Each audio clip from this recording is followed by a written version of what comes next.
Bonjour à tous et bienvenue pour notre nouveau Connect Group. On est content de se retrouver cette semaine encore à pouvoir parler donc de ce que l'on a entendu dimanche et de pouvoir aussi le partager, le rendre concret dans nos vies, de pouvoir le voir s'appliquer, de pouvoir s'encourager aussi à l'appliquer parce que parfois c'est pas toujours évident de mettre en pratique ce que nous entendons aussi, de ce que Dieu veut nous dire au travers de sa parole.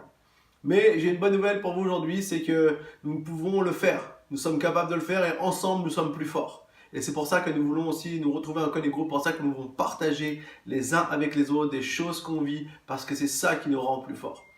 Ensuite, j'aimerais donc continuer cette série qui se termine ce dimanche, puisqu'on a fait juste 2 messages pour arriver à ce dimanche de Pâques. Ce dimanche, nous avons vraiment vécu de belles choses aussi avec les enfants qui ont fait des belles productions dans notre église et on est très contents pour ça. En fait, c'est ce thème de la paix dans la tourmente. Jésus, avant d'aller sur la croix, il va parler avec ses disciples et à un moment donné, il leur dira dans Jean 14, 27, « Je vous donne ma paix. Je vous donne la paix. Je ne vous donne pas comme le monde donne, mais je la donne et que votre cœur ne se trouble pas et ne se laisse pas effrayer. » Quelque part, Dieu, ce qu'il veut, c'est que quoi que nous vivions, quoi que nous expérimentons, nous pouvons trouver sa paix dans toute situation. Et en fait, Jésus n'a pas seulement parlé de cette paix ou pas seulement enseigné sur cette paix, mais il l'a vécu. Et lorsqu'on lit au travers de l'évangile de Jean le parcours de Jésus à la croix, on voit comment cette paix qu'il avait, au plus profond du même, l'a guidé. La semaine dernière, nous avons vu quelques points par rapport à ça, dans tout le début de son parcours de la croix. Et maintenant, j'aimerais qu'on puisse voir un peu dans ce deuxième temps, ce deuxième parcours où vraiment il va expérimenter cette crucifixion. La Bible nous dit que Jésus a été crucifié à l'extérieur de la ville, donc sur le mont qui s'appelait le crâne, Golgotha. Et en fait, pour que nous puissions bien situer en fait ce que ça représente, ce symbole, c'est qu'en fait le sacrificateur, alors Ancien Testament, lorsqu'il allait faire le pardon pour tout le peuple, une fois par an, où il allait entrer dans le Saint des Saints, il allait sacrifier l'agneau à l'extérieur du camp. Et donc c'est pour ça que Jésus a été sacrifié à l'extérieur de la ville, parce qu'il représente ce sacrifice ultime qui va pouvoir accomplir toutes choses pour nous.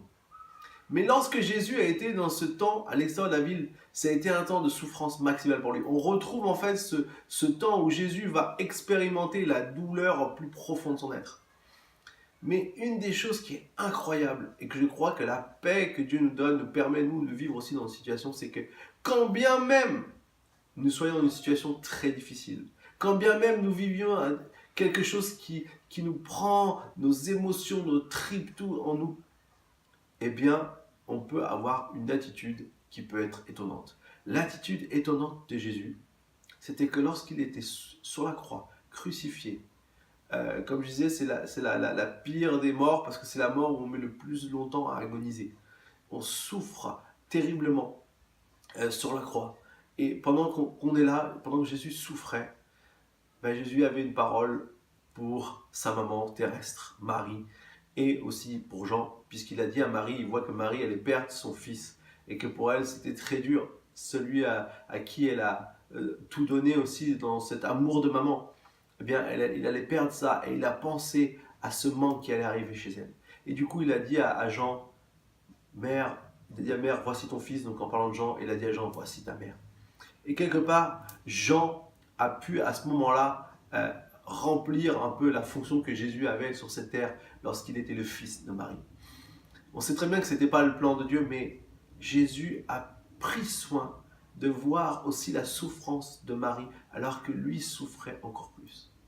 J'aimerais vous dire quelque chose. Lorsqu'on souffre, on a tendance à s'isoler.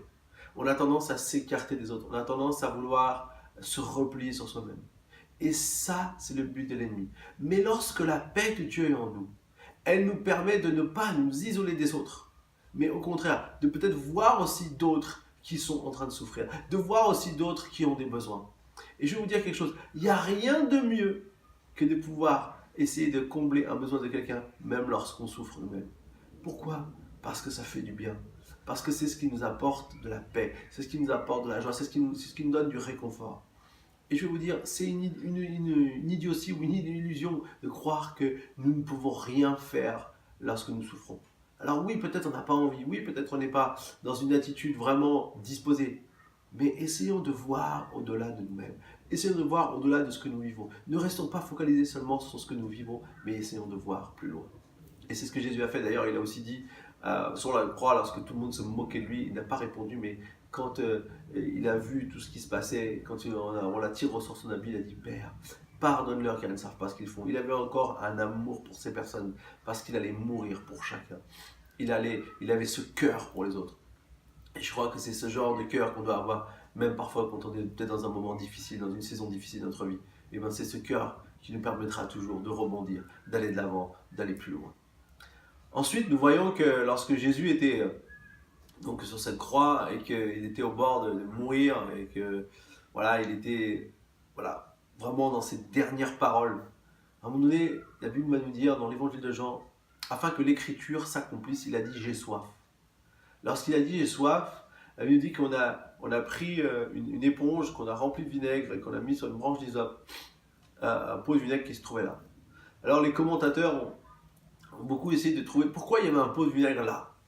En fait, à l'extérieur de la ville, à l'époque, lorsqu'on allait donc aux toilettes ou au petit coin, eh bien, il y avait des trous en fait, et il y avait souvent des caisses en bois, et chacun s'asseyait dessus, comme on avait tous des robes, c'était assez simple, voilà, on pouvait cacher tout. Et puis même les gens discutaient, en fait, c'était quelque chose d'assez convivial, un peu moins aujourd'hui. Mais donc du coup, ils étaient là, et puis chacun se mettait là, et puis à la fin, il y avait cette éponge de vinaigre pour en quelque sorte nettoyer un peu l'endroit. Et c'est exactement, les commentateurs pensent que c'est cette jarre qui était là parce qu'elle servait à ça, qu'on a pris pour en fait donner à boire à Jésus. Jésus n'a pas vraiment beaucoup bu de cette éponge. Il y a des débats aussi théologiens, si c'est ce qu'il a bu ou pas bu, mais la réalité c'est qu'il a pris. Et ça, on retrouve ça dans le psaume 69-22 qui nous parle en fait que Jésus a pris du vinaigre. Mais la réalité c'est que en fait ce symbole c'est qu'il a pris toutes les impuretés, toutes les saletés, toutes les jalousies, toutes les querelles, toutes les dérives, toutes les choses mauvaises de ce monde, toutes les plus grandes horreurs qu'il peut avoir prises dans ce monde, il a pris sur lui pour offrir le pardon à quiconque viendrait à lui. En fait, c'est le symbole même de ce pourquoi Jésus est venu. Ensuite, il a dit tout est accompli. Et lorsqu'il a dit tout est accompli, en fait, eh bien, et dans l'évangile de Luc, cette fois-ci, il nous est dit je remets mon esprit, Père, je remets mon esprit entre tes mains. Il va dire à son Père maintenant, je n'ai plus aucun contrôle, c'est toi qui vas agir. Jésus avait prié dans Jean 17, dans cette prière sacerdotale, il avait prié cette prière en disant maintenant fais voir ta gloire envers ton fils. Montre ta gloire. En quelque sorte, maintenant, agis et redonne-moi la gloire que j'avais auparavant. Jésus est venu sur la terre, il s'est humilié, l'Épître aux Philippiens nous le rappelle, il s'est humilié jusqu'à la mort. Mais la réalité, c'est que Jésus avait ce but aussi de retrouver cela. Mais pour retrouver cela, ça ne dépendait plus de lui. Il avait fait tout ce qu'il fallait, il avait accompli tout ce qu'il fallait accomplir. Mais maintenant, celui qui allait le faire, c'était le Père. Et vous savez, je crois que dans nos vies, c'est la même chose. Parfois, lorsque nous vivons des moments difficiles, pour retrouver la paix, pour retrouver la solution à notre problème, pour aller de l'avant, il faut savoir donner le contrôle de notre vie à Dieu. C'est pas facile. On veut tous garder le contrôle. On n'aime pas perdre le contrôle. Dès qu'on perd le contrôle, on n'est pas sûr, on pense que nous, on peut maîtriser les choses. Mais la réalité, c'est que bien souvent, on vit des choses dont on ne maîtrise rien du tout. Mais Dieu nous permet de pouvoir accomplir cela, de pouvoir accomplir ce qu'il a pour nous, de pouvoir avancer lorsque nous décidons de lui laisser le contrôle de notre vie. Enfin, troisième passage que nous pouvons voir dans ce thème donc de la paix dans la tourmente, c'est que Jésus, lorsqu'il va ressusciter, et que justement Dieu va accomplir le miracle, Dieu va faire ce qu'il avait dit qu'il ferait, le Père a œuvré, et Jésus a une nouvelle vie, une vie meilleure, une vie où il retrouve la gloire d'antan. Et en fait, il va retrouver ses disciples. Vous savez la chose qu'il va dire? Il va dire que la paix soit avec vous. En fait, quelque part, maintenant, Jésus peut communiquer cette paix à ses disciples. Et ce qu'il va dire à ses disciples qui avaient été voir le tombeau, qui n'avaient pas compris pourquoi on avait enlevé le corps de Jésus, pourquoi on avait volé le corps de Jésus. Ils n'avaient pas compris ça. Mais ce Jésus-là, eh bien, il va dire que la paix soit avec vous. Et comme le Père m'a envoyé, moi aussi, je vous envoie. Et donc, on voit ici clairement que Jésus va dire à ses disciples pourquoi ils sont passés par cette épreuve aussi, eux. Pourquoi Pierre, qu'on a vu dans le message précédent, n'a pas pu tenir le coup? Comment lui n'a pas pu assurer? Comment nous, parfois, on n'assure pas par rapport aux choses? Mais la réalité, c'est que Dieu nous donne de comprendre le but de ce qu'il veut pour nous. Et vous savez, dans chaque souffrance, dans chaque situation difficile, il y a toujours un but. Il y a toujours quelque chose que Dieu... Oui, Dieu ne veut pas qu'on souffre. Il ne fait pas souffrir pour faire souffrir. C'est le mal, c'est le malin qui veut nous faire souffrir. C'est le destructeur qui nous fait souffrir. Ça n'a jamais été la volonté de Dieu. Même dans les pires souffrances, il est capable d'avoir un but et d'en faire sortir quelque chose de positif pour chacun d'entre nous.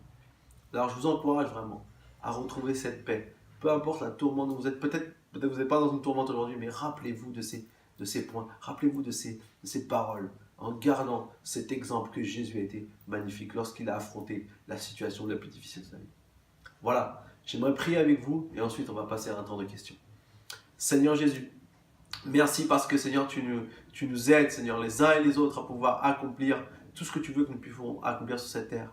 Seigneur, oui, on vit des moments difficiles, oui, on vit des tourmentes, oui, on vit des temps où on ne comprend pas ce qui se passe. Seigneur, aide-nous à ne pas seulement nous focaliser sur nous-mêmes, mais aide-nous à voir au-delà. Et Seigneur, je te prie aussi, Seigneur, je te demande vraiment, c'est de nous aider vraiment à pouvoir te laisser prendre le contrôle lorsque c'est nécessaire, te laisser tout diriger lorsque c'est nécessaire, ne pas essayer de garder une quelconque maîtrise. Et Seigneur, merci, parce que tout a un but avec toi. Rien n'est là juste pour nous détruire, pour nous faire du mal, mais tu peux tout transformer dans un but positif, dans quelque chose de positif. Alors je te prie que chacun de mes frères et sœurs qui ont peut-être vécu des choses difficiles, qui ne gardent jamais une souffrance négative, mais que cette souffrance puisse se transformer en quelque chose de positif. Merci Seigneur Jésus. Amen. Je vous dis à très bientôt pour un nouveau Connect Group. Que Dieu vous bénisse. À bientôt.